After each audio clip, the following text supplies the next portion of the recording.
లక్ష్మణస్వామిది పిచ్చి భక్తి, భరతుడిది తక్కువ కాదని కాదు, కానీ వెంటనే వింటాడు చెప్పగానే. అది రాముడికి నిజానికి కొంచెం తేలికగా ఉంటుంది వ్యవహారం.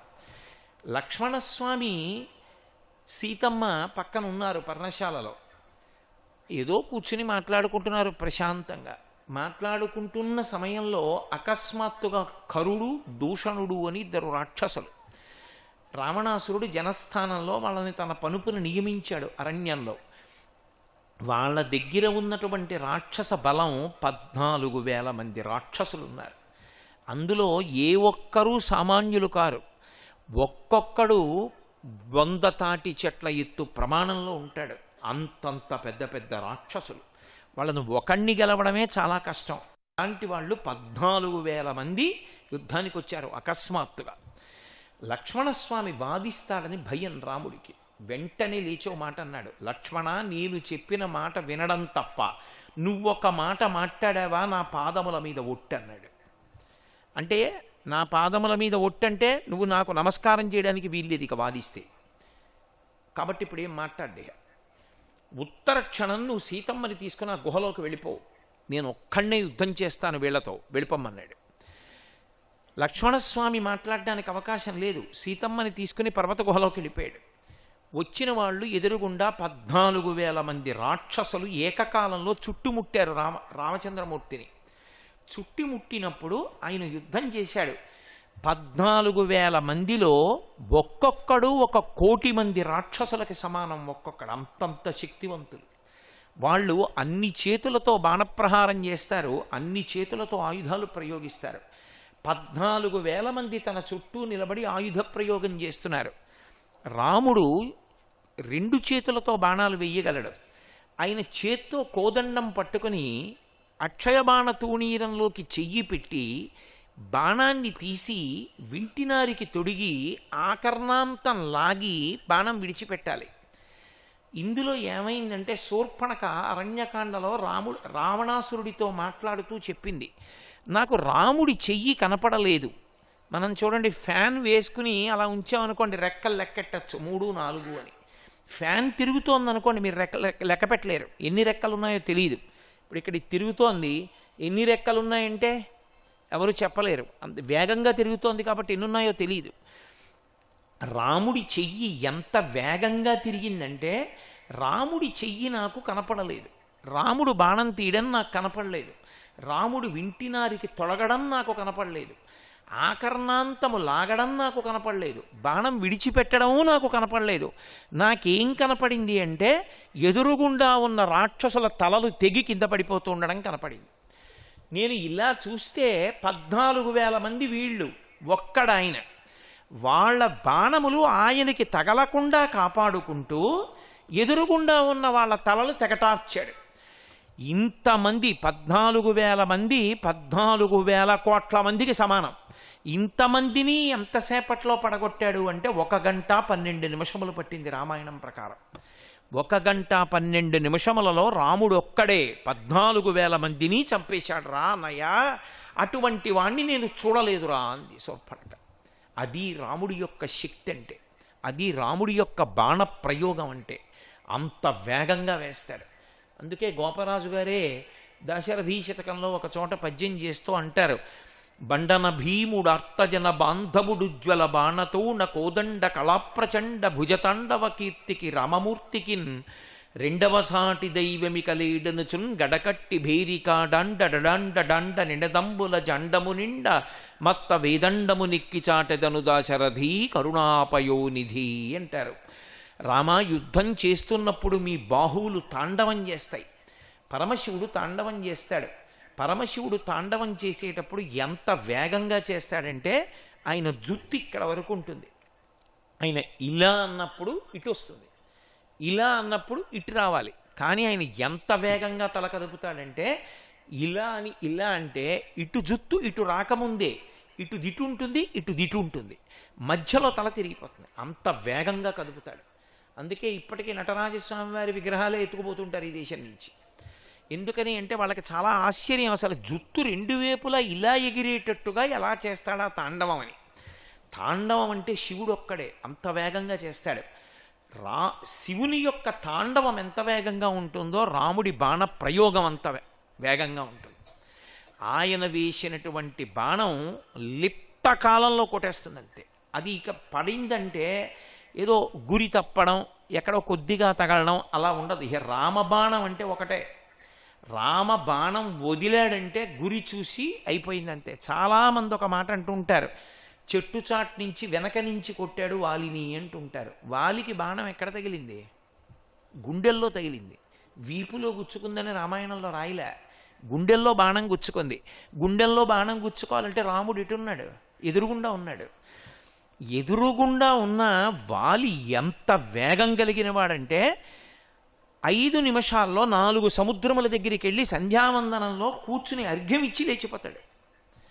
4 సముద్రాల దగ్గరికి, ప్రపంచానికి 4 వైపులా ఉన్న సముద్రాల దగ్గరికి వెళ్ళి కూర్చోవడం, అర్ఘ్యం ఇవ్వడం, లేచిపోవడం, ఇంకో సముద్రం దగ్గరికి వెళ్ళిపోవడం, ఇవన్నీ చేసేస్తాడు 4 సముద్రాల దగ్గర. అంత వేగం వాలిది. అంత వేగవంతుడైనటువంటి వాలి రాముడు చెట్టు చాటు నుంచి పక్కకొచ్చి, ఎదురుగుండా ఉన్నది జంతువు అయినప్పుడు చెట్టు చాటు నుండి బయటికి వచ్చి కొట్టచ్చు. వాలి కోతి, రాముడు మనుష్యుడు కాబట్టి వేయచ్చు బాణం. అలా బయటికి వచ్చి బాణం వేశాడు. చూశాడు ఇలా రాముడు ధనస్సు నుంచి బాణం వస్తోందని. ఇంత వేగం ఉన్న వాలి తప్పుకోలేకపోయాడు. వచ్చి గుండెల్లో గుచ్చుకుందంతే బాణం. ఒక్క బాణమే. ఇంతటి వాలి పడిపోయాడు. ఇక లేవలేదు. మృత్యువుని పొందేశాడు. రామ బాణం అంటే అంత శక్తి. రామ బాణం వేగం అంటే అలా ఉంటుంది. అందుకే రాముణ్ణి నమ్ముకున్న వాళ్ళని ఎవ్వరూ ఏమీ చేయలేరు. రాముణ్ణి నమ్ముకున్న వాడికి ఎప్పుడూ రాముడు పక్క నుండి కాపాడుతూనే ఉంటాడు. ఎప్పుడూ కోదండం చేతిలో పట్టుకునే ఉంటాడు మహానుభావుడు. అందుకే రామ బండన భీముడు. యుద్ధం వస్తే ఆయనతో సమానుడు లేడు. భీముడు అంటే పాండవుల్లో భీముడని కాదు దాని ఉద్దేశం. భీమనాథుడు అని పరమశివుడికి పేరు, భీమేశ్వరుడు అని. భీముడు అంటే అపారమైన శక్తివంతుడు. బండన భీముడు. యుద్ధం వస్తే ఆయనతో సమానులు లేరు. ఆర్తజన బాంధవుడు. రామాని పిలిచి కాపాడమని అడిగిన వాళ్ళని కాపాడడమే ఆయన యొక్క కర్తవ్యంగా పెట్టుకున్నవాడు, ప్రతిజ్ఞ చేసినవాడు. కాబట్టి ఆర్తజన బాంధవుడు జ్వలబాణ తోణకోదండ కళా ప్రచండ భుజతాండవ కీర్తికి రామమూర్తికిన్. ఇక యుద్ధం వచ్చినప్పుడు బాణములను తీసి ప్రయోగించడంలో రామచంద్రమూర్తి యొక్క 2 చేతులు ఎంత వేగంగా కదులుతాయంటే అది పరమశివుడు చేసేటటువంటి తాండవం అంత వేగంగా ఉంటుంది. అలా బాణప్రయోగం చేసేటటువంటి రాముడున్నాడే, ఆ రాముడితో సమానమైన వాడు వేరొకడు లేడని నేను ఏనుగు మీద వెళ్ళి 4 వీధుల కూడలి మధ్యలో 4 స్తంభాలు కట్టి, 4 స్తంభాలకి తాళ్లు కట్టి ఢక్కా ఒకటి కిందకి దింపి ఏనుగు కుంభస్థలం మీద నిలబడి డాండ డడాండ డాండ నిడదంబుల జాండము నిండా ఆ ఢక్కా మీద ఢామ్ ఢామ్ ఢామ్ అని కొడతాను. ఎందుకురా ఏనుగు మీద వచ్చి 4 రాటలు పాతి ఢక్కా కట్టి మోగిస్తున్నాడని ఊళ్ళో వాళ్ళందరూ వస్తారు. రాముడితో సమానమైన మహావీరుడు లేడు, రాముణ్ణి నమ్ముకున్న వాడికి ఇబ్బంది లేదు అని ప్రకటించి వెడతానన్నాడు గోపరాజు గారు. అంతటి మహానుభావుడు, అంతటి విలువిద్యాపారంగతుడు. రాముడి జీవితం మొత్తం మీద రాముడి బాణం గురి తప్పిందని కానీ, రామబాణం తగిలి కూడా తప్పుకున్నాడని కానీ, లేదా రామ బాణం తగిలిన తరువాత రాముడు చంపాలి అని బాణం వేస్తే వాడు బ్రతికాడని కానీ, రాముడు చంపక్కర్లేదు దూరంగా తోసేద్దామని బాణం వేస్తే చచ్చిపోయాడని కానీ లేదు రామాయణంలో. అది ఆయన శక్తి. ఆయన ఏ సంకల్పం చేసి బాణం వేస్తాడో అది అంతే పనిచేస్తుంది. తాటక చచ్చిపోవాలని వేశాడు, చచ్చిపోయింది. సుబాహు చచ్చిపోవాలని వేశాడు, చచ్చిపోయాడు.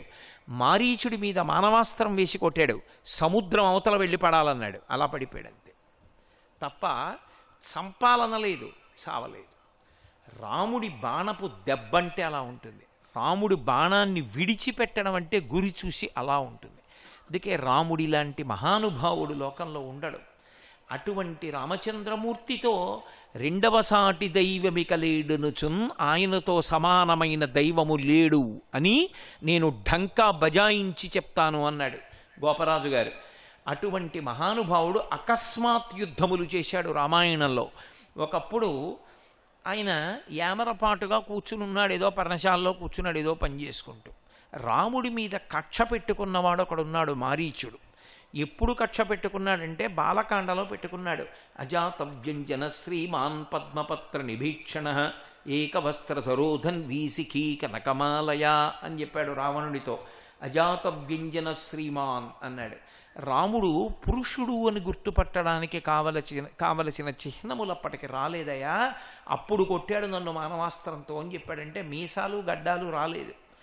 మీసాలు గడ్డాలు రాని రాముడే అంత శక్తివంతుడైతే ఇప్పుడు ఎంత శక్తివంతుడో పెళ్లి కూడా అయిపోయిందయా, పూర్ణ పురుషుడు, ఇప్పుడు రాముడి జోలికి వెళ్ళడమే అన్నాడు. అన్న మారీచుడు రావణాసురుడితో ఒక విషయం చెప్పాడు. ఒకప్పుడు రాముడు ఒక్కడు కూర్చుని ఏదో పని చేసుకుంటున్నాడు పర్ణశాలలో. నేను ఒక్కడే ఉన్నాడు కదా, ఇప్పుడు రాముణ్ణి మట్టు పెడదామని వేరొక 2 రాక్షసులతో కలిసి బయలుదేరి మేము ముగ్గురం కూడా జంతువేషాలు ధరించి రాముడి దగ్గరికి వెళ్ళాం. మారీచుడిది అపారమైన వేగం. రామాయణంలో వాలి ఎంత వేగంగా పెడతాడో మారీచుడు కూడా అంత వేగంగా పెడతాడు. వాలితో సమానము అని చెప్పడం కుదరదు, కానీ వేగం ఉన్నవాడు మారీచుడు కూడా. అటువంటి మారీచుడి కన్నా ముందు 2 రాక్షసులు గబగబా రాముడి మీద పడబోయారు. జంతు రూపాలలో వెళ్ళి ఆయన మీద పడి కుమ్మి చంపుదామని వెళ్ళారు. ఏదో పని చేసుకుంటున్న రాముడు ఇలా చూశాడు, వాళ్ళు వచ్చేస్తున్నారు 2. అంతే, ఆ పక్కనే ఉన్న ధనస్సు తీయడం, అక్కడ ఉన్న బాణం తీసుకోవడం, ఎక్కు పెట్టడం, కొట్టడం జరిగింది. 2 జంతు రూపాల్లో ఉన్న రాక్షసులు ఒక్కసారి చచ్చిపోయారు. అది చూసి అక్కడి నుంచి ఇక్కడికి పారిపోయి వచ్చా. వెన్ను చూపించాను కాబట్టి రాముడు బాణం వేయలేదు, వెనక్కి వచ్చేసాను. ఆ దెబ్బ చూస్తే, రాముడు బాణం వేసినప్పుడు ఉండే లాఘవం చూస్తే ఎంత పిరికితనం వచ్చేసిందో తెలుసా రావణ నాకు. అసలు ఎప్పుడైనా బయటికి ఎడదామంటే నేను నా కుటీరంలోంచి వృక్షే చ పశ్యామి చీరకృష్ణార్జునంబరం రామభూతమిదం సర్వం అరణ్యం ప్రతిభాతిమే అన్నాడు. నాకు చెట్లు కనబడవు, చెట్లు కొమ్మలు కనబడవు, ఆకులు కనబడవు, అన్ని చోట్ల రాముడే కనబడుతూ ఉంటాడు. ఎక్కడ చూసిన ధనస్సుకి వింటినారికి బాణము సారించి విడిచిపెడుతున్నట్టుగా కనపడతాడు. నాకు ఎంత పిరికితనం వచ్చేసిందంటే, రకారాదీని రామాని రామత్రస్తస్య రావణ రత్నాని చ రథాశ్చైవ విత్రాస జనయంతిమే అన్నాడు. నా దగ్గరికి వచ్చి ఎవరైనా రథం, రత్నం ఇలాంటి మాటలు అందామని రా అంటే చాలు మా అంటారేమో అని నేను పారిపోతూ ఉంటాను. అంత భయం పట్టుకుంది నాకు. రాముడి బాణప్రయోగం అంటే అలా ఉంటుంది అని చెప్పాడు. రాముడు యుద్ధానికి వచ్చి రాముడే కోపగించకుండా చేస్తాడు. రాముడి యుద్ధంలో చాలా భాగం కోపం ఉండదు. చాలా జాగ్రత్తగా ఆచి తూచి బాణాలు వేస్తాడు. ఎందుకని అంటే తన శక్తి తెలుసుకుని అవతలవాడు మారాలి అని కోరుకుంటాడు తప్ప చంపడం రాముడి ఉద్దేశ్యం కాదు. నిజంగా రాముడికి కోపం వచ్చిందనుకోండి, రావడం అన్నది ఉండదు. వచ్చినట్లు నటించాడు అనుకోండి, 33 కోట్ల మంది దేవతలు హడిలిపోతారు. అలా రాముడు యుద్ధం చేసింది ఒక్కసారి చేశాడు. ఎవరితో చేశాడంటే రావణాసురుడితో చేశాడు. రథం మీద కూర్చుని రావణుడు చేశాడు, నేల మీద నిలబడి రామచంద్రమూర్తి చేశారు. రావణాసురుణ్ణి ఎదుర్కొన్నాడంటే రాముడు కాబట్టి చెల్లింది. అంతటి కోదండ విద్యాపారంగతుడు రాముడు నిలబడి బాణం వేస్తుంటే అసలు ఆయన సోయగం, ఆయన అందం, ఆయన ధనస్సుకి బాణాన్ని సంధించడం చూసి శత్రువులు మోహపడతారట. అబ్బా ఎంత అందంగా వేస్తాడు రా బాణాన్ని. యుద్ధం కదా అని చెప్పి ఏదో చీకాకుగా భీభత్సంగా యుద్ధం చేయడు, ఎంత అందంగా వేస్తాడో ఆ బాణప్రయోగం. నేను మీతో ఒక ఉదాహరణ చెప్పాలి అంటే, కటిక చీకట్లో రాముడు నిలబడి యుద్ధం చేస్తున్నాడు అనుకోండి, ఆ ఊళ్ళో ఎవరూ లైట్లు వేసుకోక్కర్లేదు. రామబాణములలోంచి వచ్చేటటువంటి వెలుతురు పట్టణాన్ని కప్పేస్తుందిట. ఎవరు చెప్పారు ఈ మాట అంటే నే కాదు, హనుమ చెప్పారు. మండిత విస్ఫులింగ విషమజ్వలితానల కీలలు అబ్జ గర్భాండము నిండ రామ వసుధాదిపుడేశడు వజ్ర సాధన ఖండిత పంక్తి కంట కణకంఠ పురాంతక శైలచాలనోద్దండ బలప్రచండ పురదండ విఖండన చండకాండములని చెప్పారు భాస్కర రామాయణంలో. రామచంద్రమూర్తి నిలబడి కోదండానికి బాణాలు తొడిగి పరంపర కింద విడిచిపెట్టేస్తాడు. ఎలా? ఆయన యందు పరాక్రమము, వీర్యము, శౌర్యము అని 3 మాటలు. ఆయన యుద్ధం చేస్తూ నిలబడినప్పుడు ఎదురుగుండా కొన్ని లక్షల మంది ఉన్నారనుకోండి, లక్షల మంది వేస్తున్న బాణాలకి ప్రతిగా బాణం వేస్తాడు. ఆ బాణాన్ని తన బాణంతో కొడతాడు. ఆ బాణాల్ని తన బాణాలతో కొడుతూ 1,00,000 మందిని చంపుతాడు. అది ఆయనకే చెల్లింది. అసలు రామాయణం చదువుతుంటే ఒక పిచ్చి వ్యామోహం వస్తుంది. జీవితంలో ఎప్పటికైనా రాముణ్ణి చూస్తానా, ఒక్కసారి రామా మిమ్మల్ని చూడాలనుందనిపిస్తుంది. అటువంటి మహనీయమూర్తి రాముడంటే. అందుకే ఆయన సాధించినటువంటి విజయాలు లోకంలో ఎవరు సాధించలేరు. అసమానమైనటువంటి విలువిద్యాపారంగతుడు. భాస్కర రామాయణంలోనే ఆయన యొక్క కోదండ విద్యా గురుత్వం గురించి చెప్తూ అంటారు, చరణాగ్రమున నీ భుజాదర్పమడచిన ధూర్జటి విలు లీల త్రుంచివైచే వాలపాశంబున పడి నిన్ను కట్టిన వాలినొక్కమ్మున కొలవేసే అని నిన్ను జరగొన్న అర్జుని పొరిగొన్న పరశురాముని యాజి భంగపరచే కడిమియొక్కట కరదూషణాదుల 14,000 బారి సమరే అమ్మహాధనుర్ధరునకెగ్గాచరించి హరిహర బ్రహ్మ శక్రాదులైన అతని భయత నిర్ఘాత సంఘాత పాత శాత బాణ ఘాత హతులు కాక బ్రతుకగలరే అని అడుగుతారు. చరణాగ్రమున నీ భుజాదర్పమడచిన ధూర్జటి విలు లీల త్రుంచివైచే. ఒకానొకప్పుడు రావణాసురుడు కైలాస పర్వతం మీదకి వెళ్ళాడు. పరమేశ్వర దర్శనం చెయ్యాలన్నాడు. నందీశ్వరుడు అన్నాడు, ఇది ప్రదోష వేళ, పార్వతీదేవితో కలిసి తాండవలాస్యాలు జరుగుతున్నాయి, ఇప్పుడు ఎవరికి ప్రవేశం లేదన్నాడు. నేను రావణాసురుణ్ణి, నాకు ప్రవేశం లేకపోవడం ఏమిటన్నాడు. నువ్వు రావణాసురుడివైనా సరే ప్రవేశం లేదు, ఇక్కడ ఉండవలసిందే అన్నాడు. ఆయన కోపం వచ్చింది. కోతి ముఖం వాడా, నువ్వు నాకు చెప్పేవాడివా అన్నాడు నందీశ్వరుణ్ణి. నంది అన్నాడు, కోతి ముఖం వాడా అని నన్ను పిలిచావు కాబట్టి కోతులే వచ్చి నీ కొంప ముంచేస్తాయని శాపం ఇచ్చారు. నందీశ్వరుడు తనని అటకాయించాడని కోపం పెట్టుకొని లోపల పరమశివుడు తాండవం చేస్తుంటే ఆ పరమశివుడు ఎందుకోసం రాడు, కైలాస పర్వతాన్ని కదిపేస్తే తాండవం ఆపి బయటికి వస్తాడు నాకు భయపడని కైలాస పర్వతం కింద 1000 చేతులు పెట్టి కైలాస పర్వతాన్నంతటినీ కదిపాడు. 20 చేతులు పెట్టి కదిపాడు. 1000 కార్తవీర్యార్జునుడివి కదిపితే ఆయన శక్తి అటువంటిది. అసలు ఆయనకి పెట్టినటువంటి పేరు నిజానికి రావణ కాదు, పులశ్చబ్రహ్మ తాతగారు ఆ రావణాసురుడు పుట్టినప్పుడు వచ్చి పెట్టిన పేరు దశగ్రీవా. 10 మెడలతో పుట్టాడు కనుక దశగ్రీవుడు అని పేరు పెట్టాడు. కానీ కైలాస పర్వతం దగ్గరికి వెళ్ళి దాని కింద 20 చేతులు పెట్టి కైలాస పర్వతాన్ని కదిపేస్తుంటే తాండవం చేస్తున్న పరమశివుడు చూశాడు ఒక్కసారి, ఎవడు రా కదుపుతున్నవాడు అని. ఓ దశగ్రీవుడు కదుపుతున్నాడు పర్వతాన్నని కోపం వచ్చి తన కుడికాలి బొటన వేలుతో నొక్కాడు కైలాసాన్ని. నొక్కితే వీడి 20 చేతులు దాని కింద ఉండిపోయి ఆయన బొటన వేలుతో నొక్కి పట్టుకున్నాడు. నొక్కి పట్టుకుంటే చేతులు పైకి రాక కైలాస పర్వతం కింద నలిగిపోతుంటే ఆ బాధ తట్టుకోలేక వేదం చదివాడు ఘనాజట. చదివి పెద్ద రవం చేశాడు.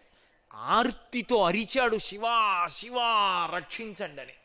ఆ అరుపులకి పర్వతాలు ఘూర్నిల్లి సముద్రాలు తిరుగుడు పడ్డాయి. అంత అరుస్తుంటే పరమశివుడు బొటనవేలు పైకెత్తి, ఒరే ఎంత రవం చేశావురా, ఎంత అరుపరిచావురా, బాధ కలిగిందని, ఇంత అరుపరిచావు కాబట్టి నిన్ను రావణ అని పిలుస్తున్నానన్నాడు. ఇంత గట్టిగా ఏడిచావురా అని ఆయనంటే వాడు రావణ అని పేరు పెట్టుకు లోకంలో తిరిగాడు. అంత గట్టిగా అరిచాను, శివుడు నన్ను అలా పిలిచాడు అని. అలా ఒకనాడు నువ్వు కైలాస పర్వతం కింద 20 చేతులు పెట్టి కైలాస పర్వతాన్ని కదుపుతున్నప్పుడు తన కుడి పాదము యొక్క బొటనవేలుతో పర్వతాన్ని నొక్కి పట్టి నిన్ను బాధించగలిగినటువంటి పరమశివుని యొక్క విల్లుని విరిచినటువంటి వాడు రామచంద్రమూర్తి. బాలకాండలో సీతాకళ్యాణ ఘట్టంలో మరి శివుని యొక్క ధనస్సుని విరిచాడు కదూ. కాబట్టి అటువంటి శివుని యొక్క విల్లు విరిచినటువంటి వాడు రాముడు. చరణాగ్రమున నీ భుజాదర్పమడచిన ధూర్జటి విలు లీల త్రుంచివైచే వాలపాశమ్మున పడి నిన్ను కట్టిన వాలినొక్కమ్మున కూలవేసే. నిన్న మీతో మనవి చేశా, సముద్రాల దగ్గరికి వెళ్ళి సంధ్యావందనం చేసే అలవాటు ఉన్నటువంటి వాలి ఒక సముద్రం దగ్గర కూర్చుని సంధ్యావందన క్రమంలో ఉండగా వెనక నుంచి వచ్చి వాలిని ఇబ్బంది పెట్టే ప్రయత్నం చేసినటువంటి రావణాసురుడి యొక్క మెడకి తన తోక చుట్టి, ఎవడురా 10 తలల పురుగు నన్ను ఇబ్బంది పెడుతున్నాడని ఒక చోటు నుంచి ఇంకో సముద్రం దగ్గరికి ఎగిరినప్పుడు తన తోకకి చుట్టి రావణుణ్ణి పట్టుకెళ్ళి తాను ఆ సముద్రపు ఒడ్డున కూర్చుని సంధ్యావందనం చేసినంతసేపు సముద్రంలో తోకతో రావణుణ్ణి ముంచుతూ ఉండేవాడు. ఊపిరాడక కొట్టుకుంటుంటే పైకి తేలుస్తూ ఉండేవాడు. అలా కొట్టుకునేటట్టు చేసి 4 సముద్రాలు దాటించి తన పట్టణానికి తీసుకెళ్ళి కిష్కింధానగరంలో తన అంతఃపురంలోకి వెళ్ళి భార్య ఇచ్చిన పాలు తాగుతూ తోక జాడించి 10 తలల పురుగా ఎవరురా అన్నాడు కింద పడేసి. రావణాసురుణ్ణి తన తోకకి చుట్టి భూమి చుట్టూ తిప్పి తీసుకెళ్లి ఇంట్లో పారేసి ఓడించగలిగిన శక్తి కలిగినటువంటి వాలిని ఒక్క బాణంతో కొట్టి చంపినవాడు రామచంద్రమూర్తి.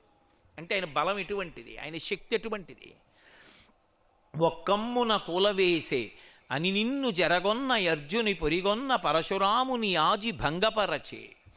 కార్తవీర్యార్జునుడని ఆయనకి 1000 చేతులు, ఆయనతో సమానమైనటువంటి వీరుడు లేడు.